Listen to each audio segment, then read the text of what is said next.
علیکم ورحمۃ اللہ وبرکاتہ. آئے ناظرین, یہ یہودیوں کے بارے میں سنیے.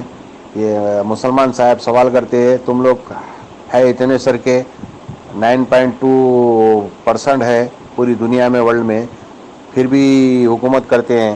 ان کے مسلمان صاحب سوال کرے تو یہودی کہتا ہے ہمارے پاس 3 چیزوں پہ فوکس دیتے ہیں. وہ 3 چیز یہ ہے کہ ہم بچوں کو جو سو پیدا ہوتے نا سب کو علم سکھاتے ہیں, ہم سب علم سیکھتے ہیں. دوسرا, اپنی اولاد کو نسل کو جو سو بزنس کی طرف لے کے آتے, بزنس مین بناتے ہیں, نہ کہ نوکری کراتے ہیں. تیسرا, ہم کہیں بھی رہو یہودیاں, چاہے کچھ بھی رہنے دو, کہیں بھی کوئی سے بھی ورلڈ میں رہنے دو, یہودی ملتے ہی اس کی بھائی چارہ کر کے اس کی ہیلپ کرتے ہیں, ایک دوسرے کی ہیلپ کرتے ہیں.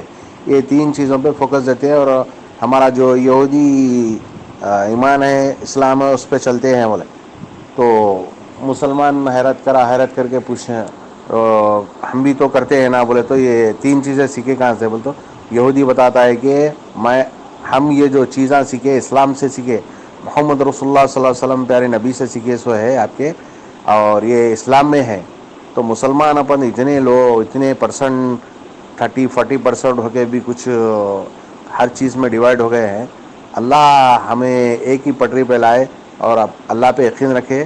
لیکن آخرت تو ہماری بے شک پکی ہے, ہمیں اللہ پہ یقین ہے. آئیے دیکھیے. یہ دوستو, کیا آپ جانتے ہیں کہ یہودی لوگ اتنے امیر کیوں ہو جاتے ہیں؟ تو کسی مسلمان نے ایک یہودی سے پوچھا کہ ساری دنیا میں جتنی بڑی کمپنیز ہیں وہ یہودیوں کی ہیں, حالانکہ تمہاری تعداد سب سے کم ہے, پھر بھی تم لوگ سب سے آگے ہو, یعنی تمہاری تعداد پوری دنیا میں 9.2 ملین ہے اور مسلمان 1.40 ارب ہے.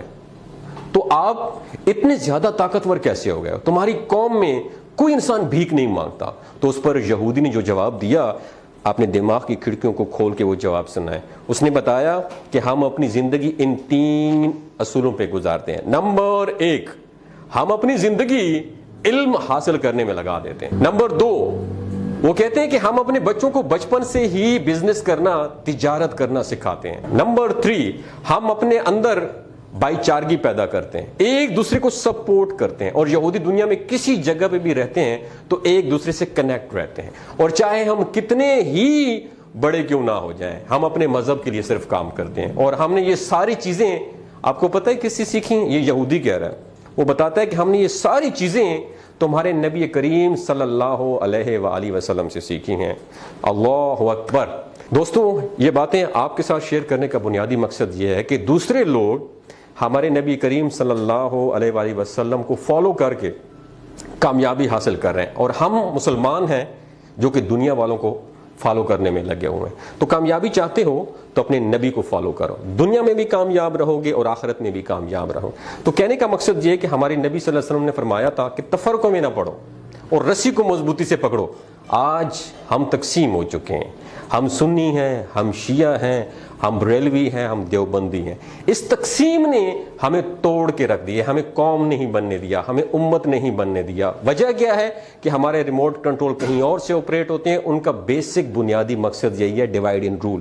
ان کو تقسیم کر دو اور ان پر حکومت کرو. دوستو, بات کرنے کا مقصد یہ ہے کہ ان کے 3 فالو جو ہے نا, وہ ہماری اسلامی تعلیمات سے انہوں نے لیے ہیں. یہ بھائی چارگی کو اپناتے ہیں, ہمارے اندر بھائی چارگی بالکل بھی نہیں ہے, ہم بالکل بھی ایک دوسرے کو دیکھ ہی نہیں سکتے.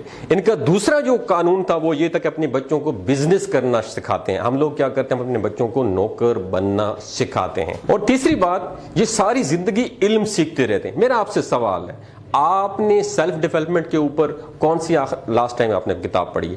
آپ نے قرآن کو ترجمے اور تفسیر کے ساتھ کب پڑھا ہے؟ صرف ثواب کی نیت سے پڑھا ہے. دوستو, یہ کہنے کا مقصد یہ ہے, اپنی اسلامی تعلیمات پر غور کرو, آپ دنیا کی سب سے عظیم قوم بن جاؤ گے.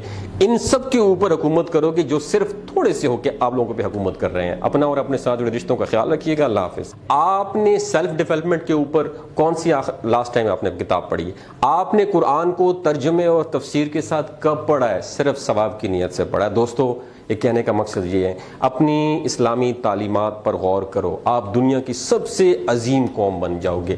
ان سب کے اوپر حکومت کرو گے جو صرف تھوڑے سے ہو کے آپ لوگوں پہ حکومت کر رہے ہیں. اپنا اور اپنے ساتھ جڑے رشتوں کا خیال رکھیے گا. اللہ حافظ.